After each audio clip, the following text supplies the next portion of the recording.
মই চিনাই পুনৰ স্বাগতম জনাইছোঁ মই ইউটিউব চেনেল চিমা শইকীয়া এডলৈ আৰু এতিয়া ৰাতিপুৱা 8টা বাজিব আমি চাহ তাহ খোৱা হৈ গ'ল আৰু এতিয়া ভাত বনাব আছে বাট কি বনাম তাকে ভাবি আছোঁ নিৰামিষে হ'ব আৰু ভাবিলোঁ আপোনালোককো দেখাম আৰু আজি এটা সৰু ব্লগ বনাম বুলি ভাবিছোঁ বেছি দীঘলীয়া ব্লগ নহয় সৰুকৈ এতিয়া ভাবিলোঁ আপোনালোককো দেখাম কি বনাম মই ভাবিছোঁ আজি কচু ঔটেঙা আৰু দাইল দি বনাম আৰু ভেন্দি মেগী মছলা দি বনাম আপোনালোকে মেগী মছলা দি বনাই খাইছেনে আৰু আজি মই মেগী মছলা দি বনাই খাম খাবলৈ হেনো বহুতেই ভাল হয় মই খোৱা নাই আজি খাম মেগী মছলা দি আপোনালোককো দেখাম কেনেকৈ বনাই অলপচোন চাম কেনেকৈ বনাওঁ আৰু যিসকলে মোৰ ভিডিঅ'টো লাইক কৰিছে শ্বেয়াৰ কৰিছে ছাবস্ক্ৰাইব কৰিছে তেওঁলোকলৈ মোৰ ফালৰ পৰা বহুত বহুত ধন্যবাদ জনাইছোঁ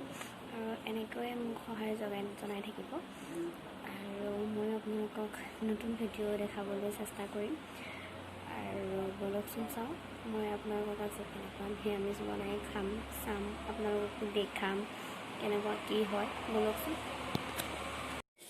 আজি মই বনাম দালি কচু আৰু ঔটেঙা দি ঔটেঙা কমাই লৈছোঁ ঔটেঙাটো ভাল পৰিণত হয় টেঙা বহুত হয় সেইটো কাৰণে মই ঔটেঙাটো কমাই লৈছোঁ আৰু এতিয়া মই এইখিনি গোটেইখিনি বইল কৰি ল'ম এয়া কচু ঔটেঙা দালি আৰু বইল হৈ গৈছে সেয়া বইল কৰি লৈ ল'লোঁ এতিয়া মই এটা কেৰাহী পাতিল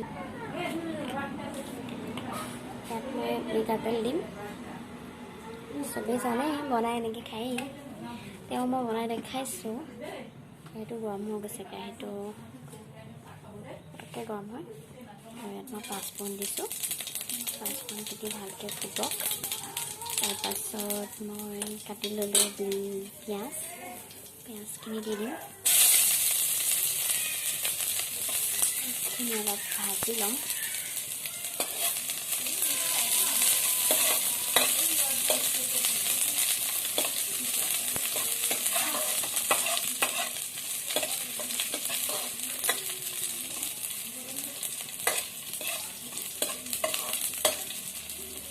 ভাজা হৈ গৈছে ইয়াত মই দিম হালধি মই তেলতে হালধি দি দিওঁ আপোনালোকে কেনেকৈ দিয়ে নাজানো মই কিন্তু তেলতে হালধি দি দিওঁ নহ'লে গোন্ধটো আহি থাকে হালধিৰ গোন্ধটো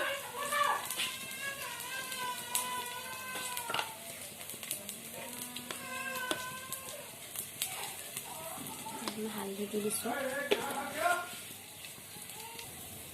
হালধিখিনি দি এনেকৈ ভাজি ল'ম তাৰপাছত অকণমান কাৰাকৈ ভাজি ল'ম তাৰপাছত মই দালি কচু আৰু ঔটেঙাখিনি ঢালি দিম ঢালি দিলোঁ এতিয়া উতল অহালৈকে অকণ সময় ৰখিম আৰু পানী অলপমান দিব লাগিব মানুহ যেতিয়া 4-5টা হয় আমাৰ সেইটো কাৰণে অকণ পানী সৰহকৈ দিব লাগিব এয়া পানী অলপমান দি দিছোঁ আৰু এইখিনি উতল অহালৈকে ৰখিম অকণমান এয়া উতল আহি গৈছে আৰু এতিয়া ইয়াত মই দিম অলপ নিমখ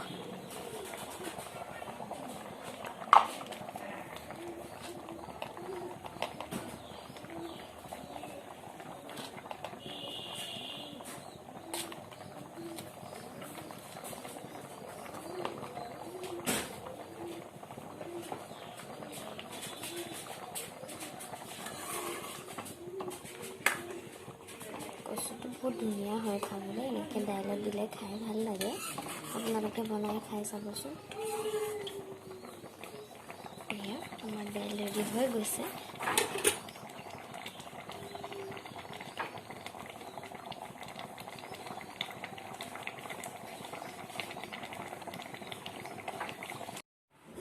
এতিয়া আমাৰ এয়া দালি ৰেডি হৈ গৈছে ঔটেঙা দিয়া দাইল ৰেডি হৈ গৈছে আৰু এতিয়া মই আপোনালোকক বনাই দেখাম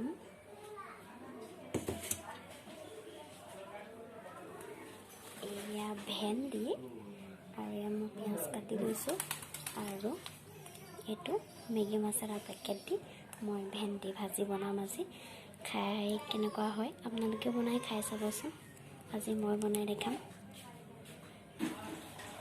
ভেন্দিখিনি মই এনেকৈ সৰু সৰুকৈ কাটি লৈছোঁ আৰু পিঁয়াজখিনিও মই এনেকৈ কাটি লৈছোঁ। তাৰপাছত কেৰাহীটো গৰম হ'ব দিছোঁ। তাৰপাছত দিম মিঠাতেল।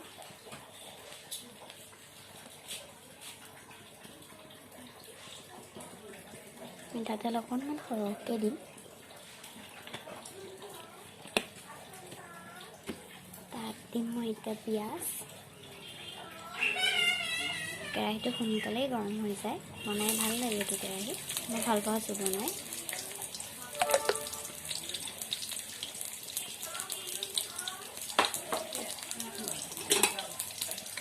পিঁয়াজখিনি অকণমান ৰঙচুৱাকৈ ভাজি ল'ম।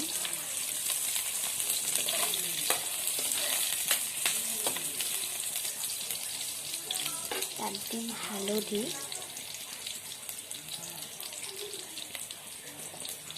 আপোনালোকক মই কৈছোঁ আগতে যে মই হালধিটো তেলত দি দিওঁ বেছিভাগ।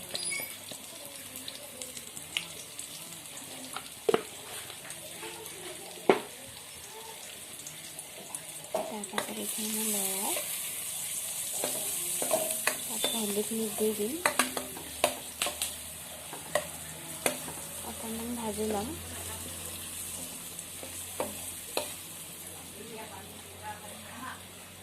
এয়া ভেন্দিখিনি মই ইয়াত দি দিছোঁ।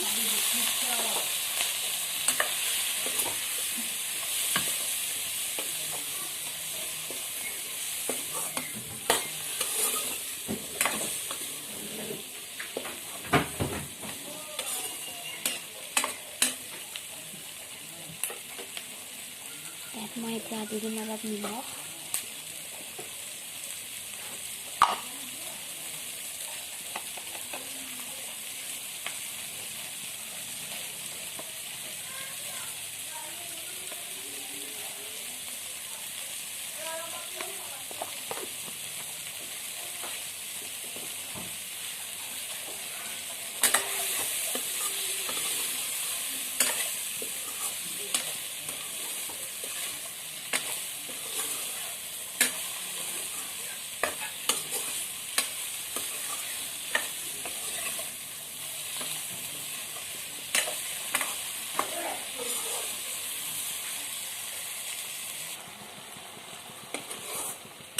এইখিনি এতিয়া মই ভালদৰে ভাজি পেলাই মছলাটো দি দিম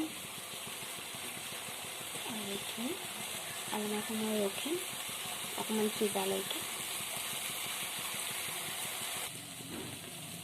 এয়া ভেন্দিটো অলপমান সিজিছে আৰু ইয়াত মই অলপ পানী দি দিম। বেছি নহয়, বেছি দিলে ভেন্দিটো এনেই বিজলুৱা আৰু বিজলুৱা হৈ যাব, সেইকাৰণে অকণমান পানী দিছোঁ।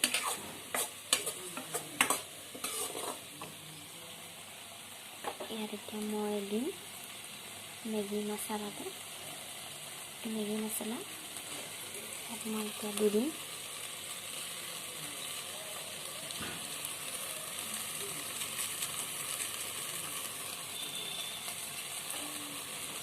তাৰপাছত ভালকৈ লৰাম।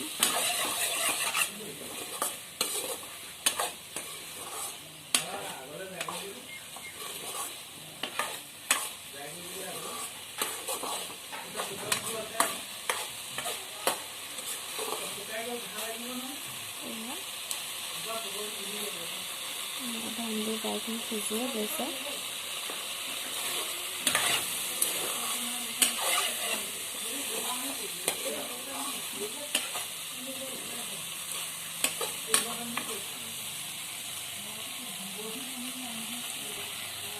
এয়া আমাৰ ভেন্দি সিজি গ'ল আৰু এতিয়া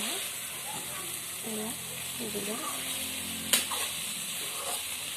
আৰু এতিয়া মই গেছটো অফ কৰি দিম।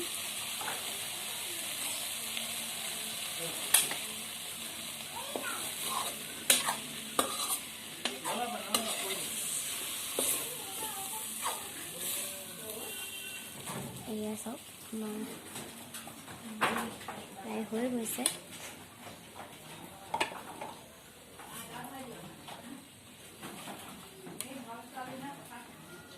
এতিয়া আমি ভেন্দিখিনি এখন প্লেটত কাঢ়ি ল'ম।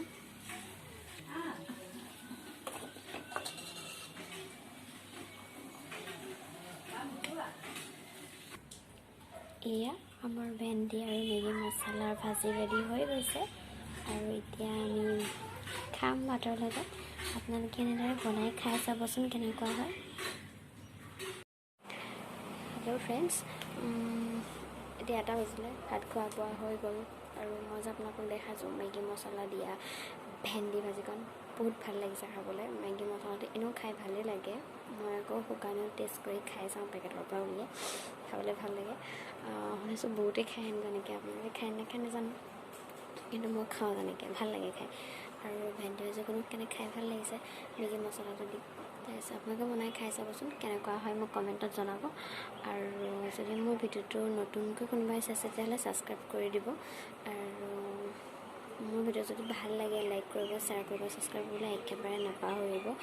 আৰু আপোনালোকে যিসকলে মোৰ ভিডিঅ'টো চাই ছাবস্ক্ৰাইব কৰিছে তেওঁলোকলৈ মই অশেষ ধন্যবাদ জনাইছোঁ। আৰু ব্লগটো বেছি দীঘলীয়া নকৰোঁ, এইটো মোৰ প্ৰথম ব্লগ হয়, এইকাৰণে বেছি দীঘল কৰা নাই। আজিলৈ আহিছোঁ, বাই বাই।